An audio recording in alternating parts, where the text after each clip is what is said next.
Hello అండి అందరికీ. మనందరికీ తెలుసు జూన్ 1 నుంచి ఏపీలో సినిమా థియేటర్లు బంద్ చేస్తూ సినిమా థియేటర్ యజమానులు ఒక కీలకమైన నిర్ణయం తీసుకోవడం జరిగింది. వాళ్ళు ఈ నిర్ణయం తీసుకోవడానికి కారణం ఏంటి అంటే, ఏదైతే సినిమా ప్రదర్శించేటప్పుడు ఓపెనింగ్స్లో మాత్రమే డబ్బులు వస్తున్నాయి, కానీ అద్దె రూపంలో డబ్బులు వచ్చేటానికి ప్రజలెవరూ కూడా సినిమా థియేటర్ రావట్లేదు.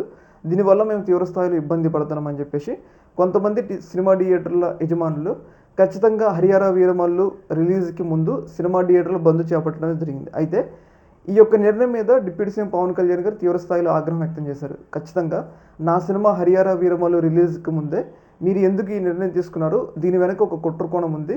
సినిమా ఇండస్ట్రీలో ఒక నలుగురు ఏదైతే పవన్ కళ్యాణ్ గారి మీద హరిహర వీరమల్లు మీద పగబట్టారు అన్నట్లుగా జనసేన పార్టీ అలాగే పవన్ కళ్యాణ్ గారు ఈ యొక్క విషయాన్ని చెప్పారు. అంటే తమ అభిప్రాయం చెప్పారు. అంటే ఈ థియేటర్లో బంద్ వెనక ఖచ్చితంగా హరిహర వీరమల్లుని దురుద్దేశపూరితంగా ఫ్లాప్ చేయాలనే ఉద్దేశంతో వాళ్ళు ఈ నిర్ణయం తీసుకున్నారని చెప్పేసి పవన్ కళ్యాణ్ గారు ఆరోపించడం జరిగింది. అయితే ఆ నలుగురిలో ఏదైతే అల్లు అరవింద్ కూడా కీలకంగా ఉన్నాడు అని చెప్పేసి సినిమా వర్గాల్లో చాలా పెద్ద ఎత్తున చర్చ జరుగుతుంది. అంటే ఆ నలుగురు అనే వ్యక్తుల్లో పవన్ కళ్యాణ్ గారి సినిమాకి నష్టం చేయాలనుకునే వాళ్ళలో అల్లు అరవింద్ కూడా ఉన్నాడు అని చెప్పేసి ఒక చర్చ అయితే నడిచింది. అయితే దీని మీద అల్లు అరవింద్ ఒక ప్రెస్ మీట్ పెట్టారనమాట. ఆయన ప్రెస్ మీట్ పెట్టి ఆ నలుగురిలో నేను లేను, ఏపీలో నాకు కేవలం 15 సినిమా హాళ్ళు మాత్రమే ఉన్నాయి, అవి కూడా నేను త్వరలో వదిలించుకుంటాను, ఆ నలుగురిలో నన్ను కలపొద్దు, నేను సినిమాకి పవన్ కళ్యాణ్ గారి మాటలకి నేను అనుకూలం, పవన్ కళ్యాణ్ గారికి వ్యతిరేకంగా నేను ఎలాంటి యాక్టివిటీ చేయట్లేదని చెప్పేసి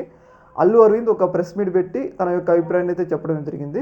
ముఖ్యంగా ఏదైతే పవన్ కళ్యాణ్ గారు గతంలో ఒక మాట చెప్పారు, ఏదైతే సినిమా వాళ్ళు ఏదైతే వాళ్ళ సొంత డబ్బు పెట్టి సినిమాలు తీస్తుంటే దాని మీద ప్రభుత్వ జోక్యం ఏంది అన్నట్లుగా డిప్యూటీ సీఎం పవన్ కళ్యాణ్ గారు గతంలో వైసీపీ హయాంలో వైసీపీ ప్రభుత్వాన్ని విమర్శించి మాట్లాడారు కదా.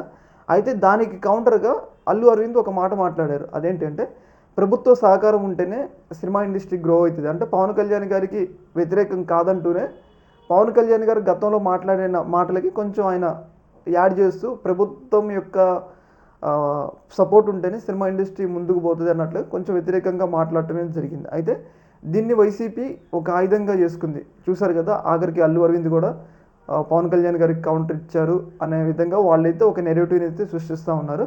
ఏదేమైనా కానీ ఈ యొక్క అంశంలో పవన్ కళ్యాణ్ గారి సినిమాకి రిలీజ్ ముందే వీళ్ళు నిర్ణయం తీసుకోవడం పట్ల తీవ్రస్థాయిలో పవన్ కళ్యాణ్ ఆగ్రహం వ్యక్తం చేయడం, మీరందరూ కలిసి రావండి, ఈసారి రేట్లు పెంచాలంటే నన్ను వ్యక్తిగతంగా కలవద్దు, మీరందరూ కలిసి రండి అన్నట్లుగా వాళ్ళు వార్నింగ్ ఇవ్వటం, ఆ నలుగురిలో నేను లేను అంటూ ఏదైతే అల్లు అరవింద్ చెప్పడం అనేది ఒక రకంగా ఏంటంటే సినిమా ఇండస్ట్రీలో ఉన్న వివాదాలకు వీటన్నిటికీ అయితే దారి తీస్తుంది.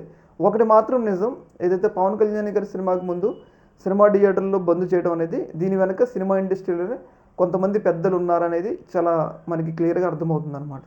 ఈ యొక్క అంశంలో మీ యొక్క అభిప్రాయాన్ని కింద కామెంట్లో తెలియజేయండి. ఓకే మరి, థ్యాంక్ యూ.